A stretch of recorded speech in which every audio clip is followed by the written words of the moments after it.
Hello, lovelies. I'm Kathleen. This is my Trodden Trail. Today is Friday the 7th. I think it's the 7th of February. Maybe it's the 6th of February. I think it's the 7th. I have a little, black calendar up there that usually has the date on it, and I kind of feel like I forgot to change the date today. How are you all? We are going to get right to it because I have a meeting that I have to leave for here in just a little bit, and I want to get this uploaded and going before I leave. And I'm going to preface this by saying I really have very little to show you. I have an awful lot to talk about that I'm going to keep short and sweet, hopefully, as much as possible for me. And so I almost don't know where to start, but I'll tell you what, let's do today. Let's start with the stitching today because there's such a small amount. Let's start with the stitching today, and then we'll kind of go from there. And then that way, if people don't want to hang out, they can click off and go on to the next. So I mentioned to you last week that I had I had purchased a pattern from Teresa Kogut that she had published as a fundraiser for a family friend who had a young boy who was going through cancer treatments. I don't remember what she called it, but if you go to Teresa's website, you can find it. And I heard about it from someone else on FlossTube and thought, well, I'm going to go buy the pattern. I'll probably never stitch it, but I'm going to buy the pattern to support, this family and they're having to treat their son for cancer and the expenses and all of that good stuff. It is so distracting. I have one of those little tags in my sweater that didn't, the little plastic things that have the price tag and the information on them. And it's right on my cuff, which I didn't even think there was a tag on my cuff. But anyway, it is just the tiniest little bit of it was left, and it's just driving me insane because I can kind of feel it on my wrist. I'll try not to stop messing with that. So I bought the pattern, and then I was looking for something specific to stitch for someone, and I just looked at this and I thought, oh my goodness, this is just incredible. And so I started it, and it is literally the only thing that I have stitched on since I last talked to you, which would have been a week ago last Monday. So what is that, 10 days or 9 days ago or whatever. And anyway, I'll insert a picture of what it's going to look like here.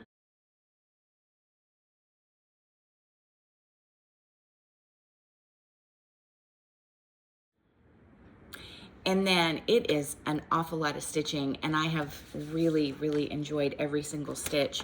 I'm only using a few of the called for colors and just other things that I have put together. And here is my non-ironed, very, very messy version. So I'm getting there, and I'm really hoping to finish it this weekend, between today, which is kind of a busy day, and this weekend, but we shall see. But I love how it's turning out. And I think I will probably have to stitch it more than one time. It's, as you can see, it says, hope never ends, love never fails. And I just think it's perfect for these times. The other thing that I have worked just the tiniest little bit on, and I had mentioned that I was making a Afghan for my great niece who is expecting in May. And I have a pathetic start on it. Yeah, it's just a little baby Afghan. The really interesting yarn that I got at Michael's. Yeah, Michael's. And it's really soft and lovely and nice to stitch with. And yeah, so I don't think that's going to be done either by the 22nd, which is when the shower is. But it'll be done by the time the baby's here, so that's okay. Okay. I'm just gonna I'm just going to go ahead and I'm just going to be really frank with you all. And, you know, as I said last time, and I kind of said I was never going to, you know, kind of go through the basics of this again, but I feel like the basics have changed. And so I do feel like I owe you a bit of an explanation. A week ago, last Monday, 2 weeks ago, I came on here feeling optimistic, let's say. I came on here feeling like, you know, things aren't the way I would want them to be in our government, federal government, currently in the United States. But people are reasonable, rational people, and there are good people on both sides of the aisle. And, you know, I agree with policies on both sides of the aisle. I'm a Democrat, but, you know, I haven't voted party line all the way through. I think I have for president, but for some of our local officials, I have voted Republican. And I last Monday I was thinking, you know, it's gonna be okay. We have reasonable people. We'll figure this out. And if we just kind of, you know, remind ourselves of some of that really rough history and some of that really rough stuff, and don't diminish it, and we, you know, and we go forward and we look out for each other and we, you know, do those sorts of things, it's going to be okay. And I can affect change by, you know, going and cooking at my church, volunteering my time on Wednesdays, and I can give you a little history blurb, and that's how I can make a difference, right? And if I am to be brutally, brutally honest with you this morning, I do not feel that way anymore. 9-10 days later, I'm going to be super honest with you. I am scared to death. Things are moving so quickly and have gone so fast in a direction that I never thought I would see this country go. That I'm frightened. I truly am. And I know I'm not the only one. And so I kind of figured out between last Monday and today that my little blurb, my little history blurb that I was planning to do every week is really just to preach into the choir. And the reason I figured that out is because I had more comments on last week's video than I've ever had. I had email messages, I had voicemail messages, and I had tons of comments last week, and they were all so lovely and supportive, and it kind of blew me away. I expected that for the most part, because y'all are usually very lovely and supportive. Sorry, my hair's driving me crazy. Sit on my hands. But I thought there'd be, you know, one or two people that said, you know, don't do this. We don't need to hear politics or whatever. And I didn't have a single one of those comments. Now, I did go look at my statistics, which I haven't done in forever, and I did lose four people unsubscribed to my channel. So I take that as 4 people, you know, took to heart what I said. Like, if you don't want to hear me say this, don't subscribe. And they did, and I wish them well. That's perfectly fine. But then what hit me like a ton of bricks earlier this week is doing just a little history blurb about, you know, something positive in our history or negative in our history or whatever I was planning to do, to people who think pretty much just like I do for the most part, is doing nothing. That's gonna do nothing. And so I really, really considered just being done with it and not doing any more last 2 videos, because I don't think I can come on here and show you stitching and not talk about some of the other stuff that's going on in the world. In fact, I know I can't. And so all week I've been working on what kinds of things can I do to actually fix things. And I've gone from, there is nothing I can do, life is ending, it's all over. I'm just gonna stitch and wait for the bad to come, right? I've gone from that extreme to I'm gonna fly to DC and I'm gonna march. I'm going to go knock on doors, and somebody's got to do something, right? And where I've ended up in all of this, after having a really long, lovely conversation with a friend yesterday, is that none of us can fix anything by ourselves, not in our federal government, but all of us can do something, right? I can't go talk to Congress. I can't go plead to make people understand my point of view and see what I think is a very rational, reasonable point of view and a rational, reasonable way forward. I wish I could do that. I really feel like if I could just sit down with certain people, I could get them to see my side of things, and they would be like, oh, you're so right, and yes, let's do that. Well, that's silly. I can't do the big stuff, but there are people who can do the big stuff and who are doing the big stuff, but they can't be doing this alone. It does, our Congress people no good if they're fighting the battle by themselves, because it takes everyone, right? And I don't even want to make this about war and a battle. I really want it to be just about the American people. And the bottom line is, we have a Constitution.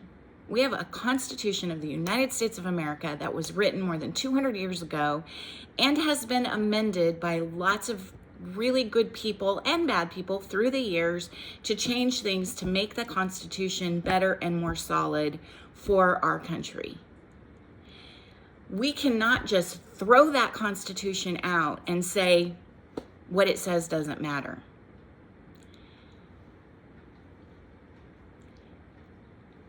At the same time, we cannot look at our country and say we are going to exist in a bubble by ourselves and only take care of ourselves.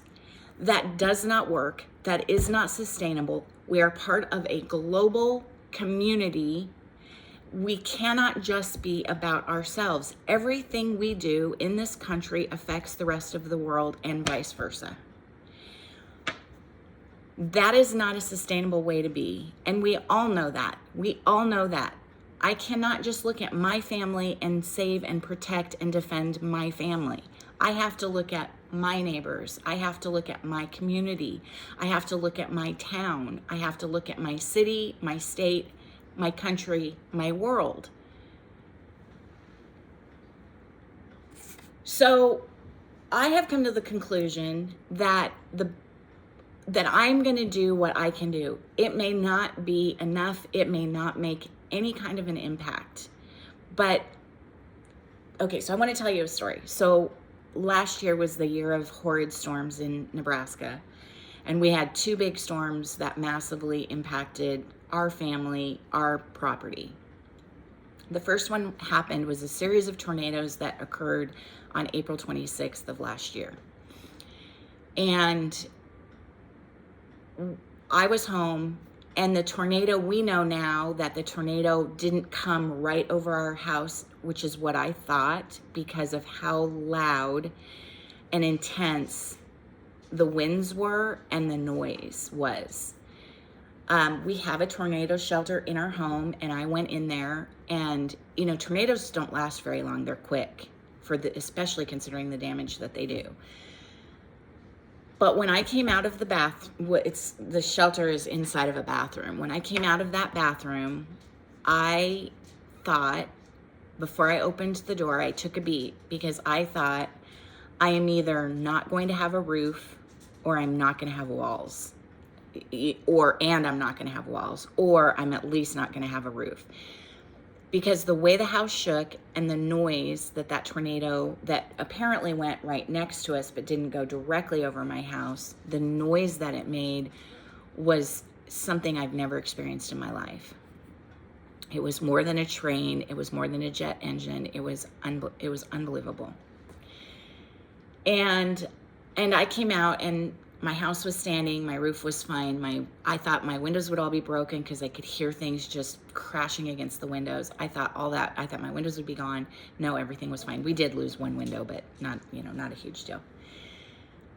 And I went outside and checked on the chickens, thinking the chicken coop would be gone, all the chickens would be gone, and shockingly enough, the coop was standing. The run was pretty messed up, but the chickens were all perfectly fine. And I did not let myself look at the rest of our property or the rest of my yard. I turned around and came right back inside. I did not have it in me to see what other damage there was. I waited 2 hours for my husband to get home. And once he finally made it home, after having to stop multiple times to help people move trees out of the road, he and I went outside, and up until this point, I hadn't cried, I hadn't screamed, I was perfectly calm. I think I was probably shaking, but I wasn't, I was very calm. I was very okay. And we walked outside, and I took one look at our backyard, which looked like an absolute war zone. And I just broke down. And our plan was, it was like, I don't know, at this point it was like 5:30 at night, and it was still light. And our plan was to work on the yard and clean up until we couldn't anymore, until it got dark, and then we'd be back at it the next day. And I froze. I became immobile because I thought, it's too much. We can't do this. There were trees that landed in our yard that were not our trees, that were from other people's yards, that implanted themselves in our yard. Trees that I couldn't even budge. I couldn't even barely move. But there were millions, but hundreds and thousands of little teeny tiny things that I could move. And so it took me a while of just standing there staring and watching my husband start cleaning up. It took me a while, but I was able to gather myself and start picking up what I could pick up. And putting one foot in front of the other and picking up and cleaning up and fixing our yard. And it took us weeks. And we had help and all of that kind of stuff. But today, less than a year later, other than the missing trees, our backyard doesn't look any different than it did on April 25th, the day before the tornado. But in that moment, I felt so completely overwhelmed, and I felt like it was such a big job that we were never going to be able to do it. That our yard was going to look like this for forever. You couldn't see the grass. You could not see one blade of grass. It was completely covered with leaves and debris, and we had 2 giant troughs, metal, 100-gallon troughs in our yard that weren't ours. So, but they're not sitting there anymore. None of the, debris, none of the branches, none of the trees, none of that is there. We got it cleaned up. And the way we got it cleaned up was by putting one foot in front of the other and going forward. And that, my dear friends, I have decided is the only way we are going to get through this mess right now. It is the only way. Let me let her out. And so I started looking at ways that I could do more than just, volunteer my time, more than just give you a little bit of a history blurb, which I still am going to do that. And one of the things, and so I'm going to share those things with you as I find them. And one of the things that there has been my hair is driving me crazy. One of the things that there has been a call out for is for people who, are not in agreement with how things are going in DC, for people like you and me to call our congressmen and our senators. Now, the first I heard of this, I was like, that's silly. I'm never going to do that. And then I kind of dug a little bit more deeply into that and into kind of our relationship, the relationship that we have with our, our our elected officials that we elect in our states to go to DC to represent us. which we have to remember that. They do work for us. Even if we didn't vote for them, they do work for us. And I found out that when you send an email, and I have emailed my senators before, when you send an email, it goes to Never Land, and it doesn't get read, it doesn't get looked at. I don't even know if it gets logged anywhere. But that if you place a phone call to them, the phone calls, if it's a voicemail, it has to be listened to by somebody and it has to be logged. And so I made some calls this week, and they weren't the greatest. I will say I massively flubbed it for the most part, because we have each state has 2 senators, and we have 2 senators here, and one used to be our governor, and then one has been a state senator here for as long as I can remember. But what I had heard is that calls were flooding, the congressman's offices, and that you would not get a person to talk to. You would have to leave a voicemail, but leave a voicemail and give your name and everything, and blah blah blah, and tell them what your concerns are, and be respectful and all of those kinds of things, which of course I would never not be respectful. Well, I called. So first of all, let me give you, if you go, it didn't take me long to figure this out, but if you go to either senate.gov or house.gov online, you can type in your zip code and it will pull up all of your House of Representative people for your state. And the same for Senate. I think you don't put in your zip code. Maybe you do. I think you can just put in your senator's name, or maybe what state you live in, and it'll pull up your, and then right below there will be a picture of your congressperson and their name and what party they're affiliated with, and below that will be their Washington D.C. phone number. And so that is what I elected to call, and I got an answer on my second ring. I didn't have to hold, I didn't have to leave a voicemail. But I was so shocked to have someone answer the phone and say, my senator's, one of my senator's names is Deb Fisher, Deb Fisher's office. And I was just completely, speechless, because I wasn't expecting that. I kind of had planned out what I was going to say to a voicemail.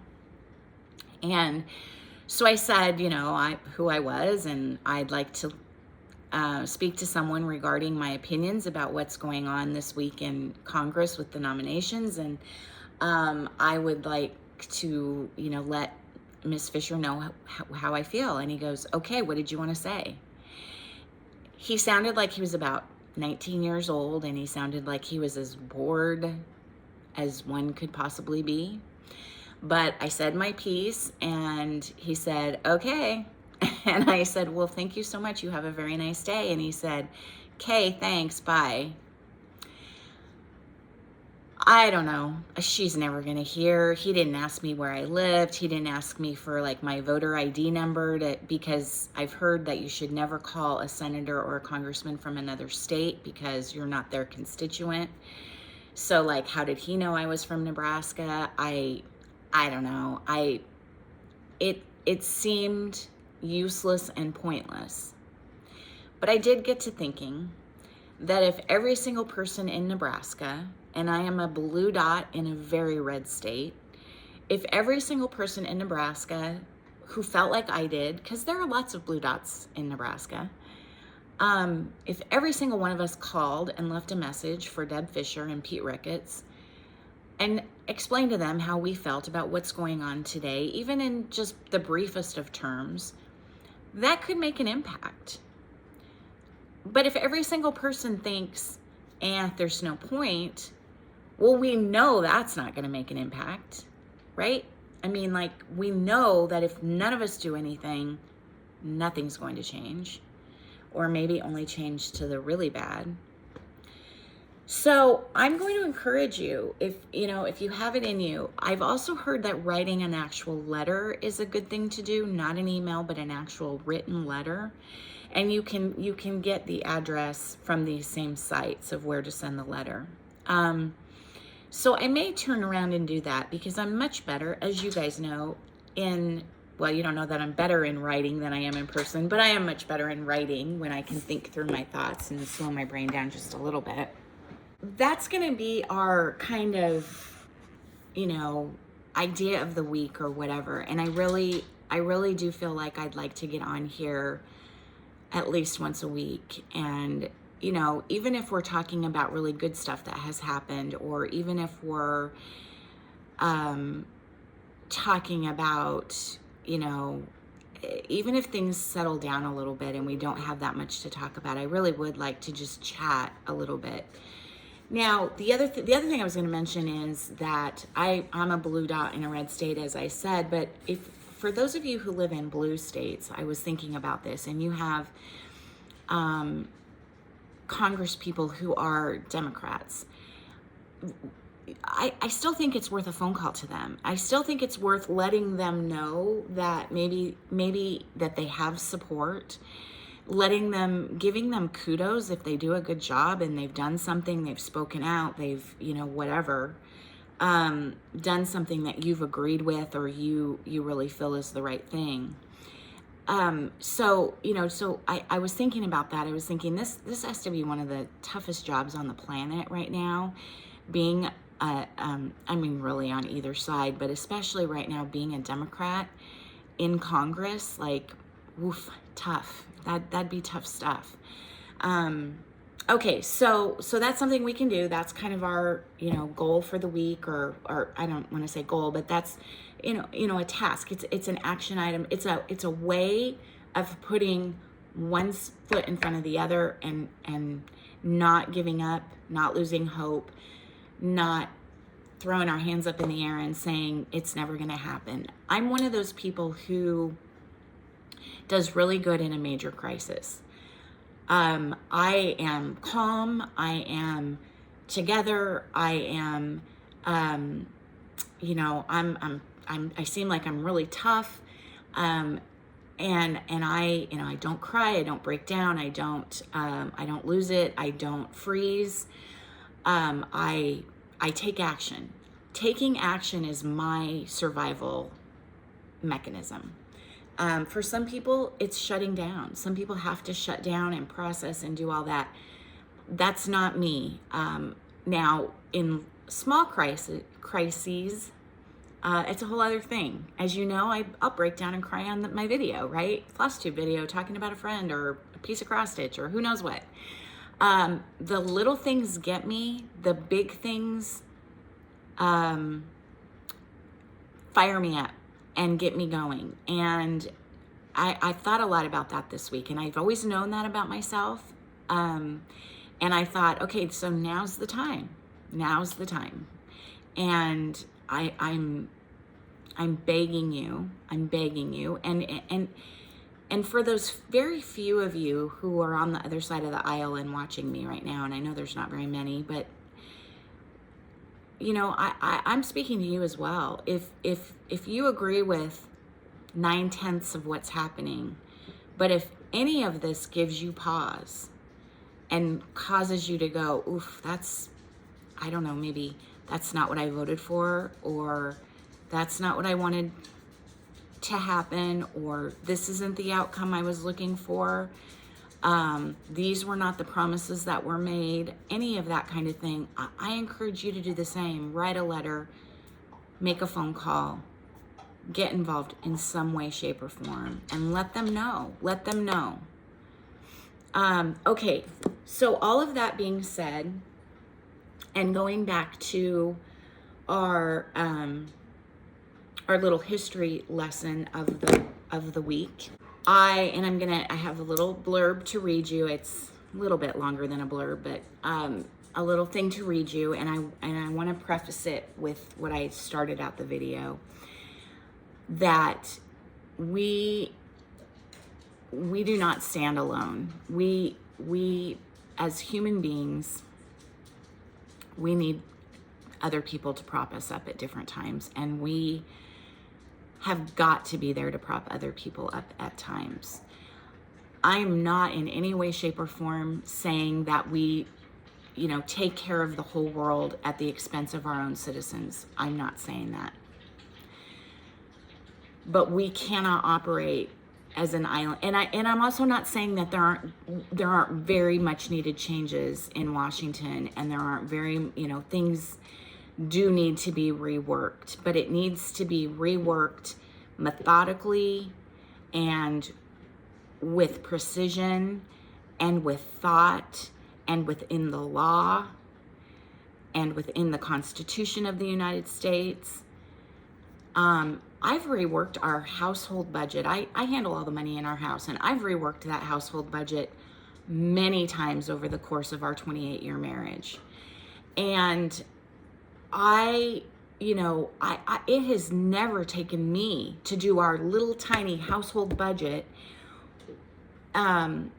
It's never taken me less than a month to completely rework a budget. And we've gone through 2008 with the economy collapse. I mean, we've gone through really, really tight, rough times financially in this house. And I say that we always had a house, we always had food, so not compared to so many others, but we've gone through tight times, and it's taken the input of my husband, it's taken the input in recent years of a financial advisor, it's taken the input sometimes of the bank, it's taken the input of my kids, and it takes it just like raising kids, it takes a village, right?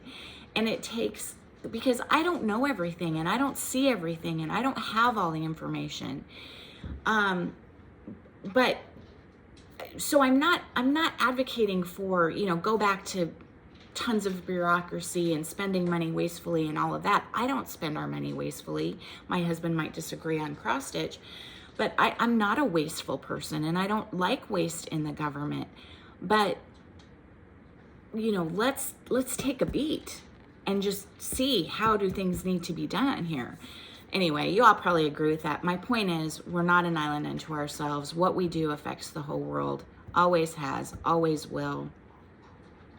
And let's just see how it relates here. Okay, so there have been, and if you're not in this country and you haven't heard this, I don't know. I know my friends who are in other countries know about this, but there have been a lot of, references to different people acting like Hitler, being a Nazi,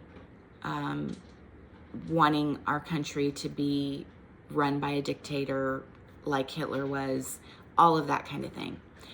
And I grew up learning that Hitler was just an awful, evil person, and, hearing all the great things that the United States did in World War II to eradicate Hitler and his awful people. And so to me, to start comparing someone to Hitler was like, at first I was very hesitant to go down that road. And as more and more and more has come to light, I do find it all really frightening. So as you hear me, as I read this to you, and I've read this over a whole bunch of times and looked up how to pronounce words too, because there are a couple words in here. Just be thinking, if you're sitting there stitching, listening to me, just kind of be thinking about this. And again, fear immobilizes people, right? And so we don't want to be fearful and be immobilized and be frozen and not be able to do anything. But we do want to be aware, and we do want to be knowledgeable, and we do want to have information. And we live in an age when we can have all the information we want at our fingertips. Yes, we do have to sort through it and make sure we have truthful and correct and, all of that stuff, information. But there's no excuse for not being aware and not knowing and not understanding how things come to be or came to be. So here we go. So first of all, let me tell you what I Googled, and yes, I did this Googling, and I have a meeting here that I have to leave for in a few minutes, but then I'm going to run to the library and get some books. But what I Googled, because as I was talking to my girlfriend yesterday, was Hitler elected? Because she made the comment to me, you know, Hitler was never elected. And I said, oh, yes, he was. Yeah, he was elected. The German people elected him. They were going through a really rough depression, and they elected him thinking he was going to pull them out of the depression. And she said, maybe you're right. But I think what I had read at one time, or I remember learning, was that he was not elected. And so I thought, well, let's find out. So I Googled, was Hitler elected? Okay, and here we go. No, Adolf Hitler was not directly elected Chancellor of Germany, but was appointed by the president in 1933. In 1932, Hitler ran for president, but lost to Paul von Hindenburg. Now, one of the things I haven't done is looked up Paul von Hindenburg to see what he was about, but anyway. In July 1932, the Nazi Party became the largest party in the Reichstag. In January 1933, Hindenburg, so Hindenburg's the president. In 1933, Hindenburg appointed Hitler as chancellor following pressure from industrialists and bankers, the people with the money. Hitler used the Reichstag fire decree to curtail civil liberties and eliminate political opponents. In March of 1933, Hitler proposed the enabling law, which gave him the power to rule by decree. I need to do a little bit of searching, but the power to rule by decree, the first thing I thought of was executive orders. Hitler and the Nazi Party came to power through Germany's legal political processes, not a coup. However, the Nazi Party's rise to power was marked by electoral victories, propaganda, and violence. Hitler ruled Germany as an absolute dictator until his suicide in 1945. He transformed Germany into a war state that invaded Poland in 1939, triggering World War II. Hitler, armed with newfound... So now this goes back to 1922, and, you know, Hitler actually served time in jail and wrote Mein Kampf and, you know, all of that kind of stuff. He had control of the Nazi Party. By 1922, Hitler's control over the party was unchallenged, and he attempted a coup, the Beer Hall Putsch in Bavaria, 1 year later. After the coup's failure, Hitler was arrested and put on trial. The trial proved to be a blessing in disguise for Hitler, as it garnered him national fame. Hitler was sentenced to 5 years in prison, but would only serve 9 months.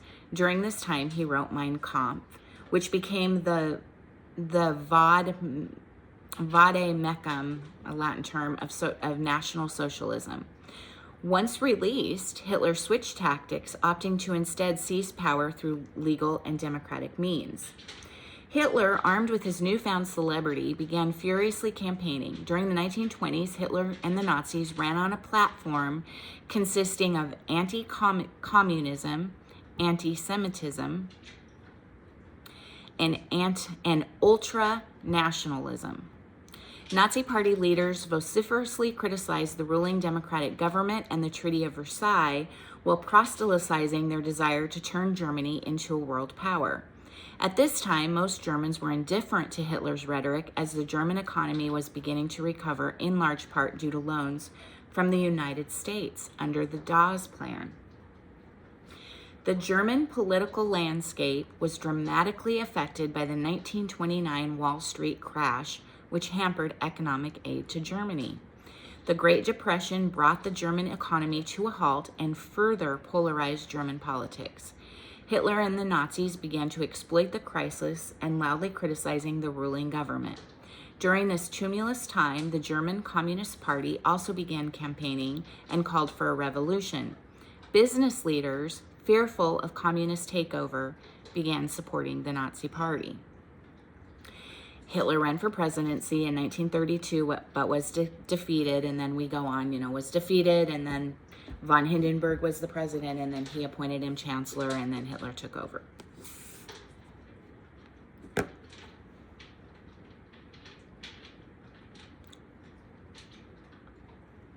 To my family, I always call myself Chicken Little because they think that I'm a worrier and I fret and I worry and I let my imagination get the best of me and I worry needlessly. I hope and pray, that's the thing. I hope and pray that in a year or 6 months from now or even next month, I go back and look at this video and think, well, that was so stupid. I was so dumb. I'm such an idiot. I had goosebumps after reading that article yesterday. I must have sat in my chair for about 10 minutes and just stared at the wall.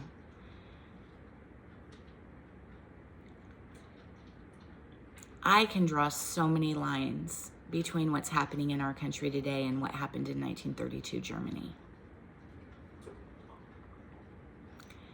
Again, I hope I'm wrong. I wanted to share that with you because I didn't know most of that. It's important to understand what happened in the past.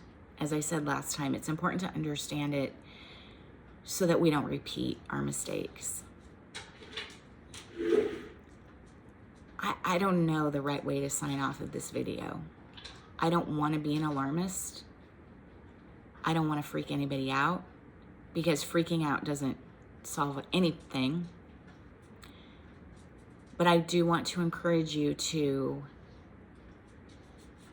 speak your truth, say what you believe is true, say it loud, make sure somebody's hearing you. I also think the other thing we need to do with this is we need to do every single thing we can to support the people that are losing support. Support the people that are losing funding, support the people that are losing their way of living, their, way of life, etc., etc., etc. Again, most of us can't go to Africa and help there. Most of us can't go to Europe and help there, but we certainly can do plenty here in our own communities to help the poor, to help the needy, to help the immigrant.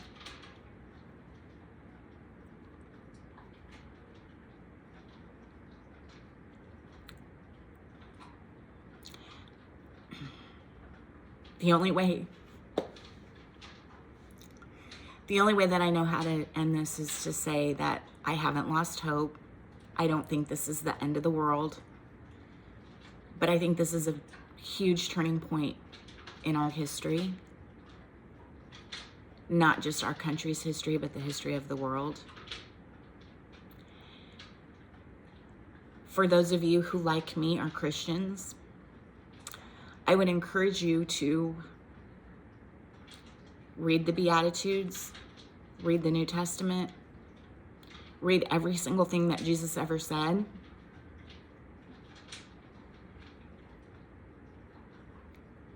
And really and truly put your life into gear in that fashion.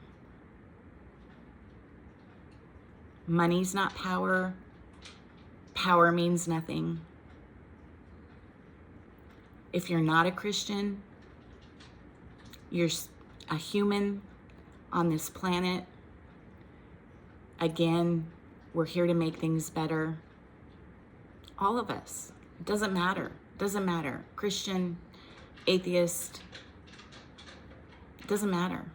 We're all humans. We're all here together. We have to work together to make this a better place. Okay, guys. Until next time.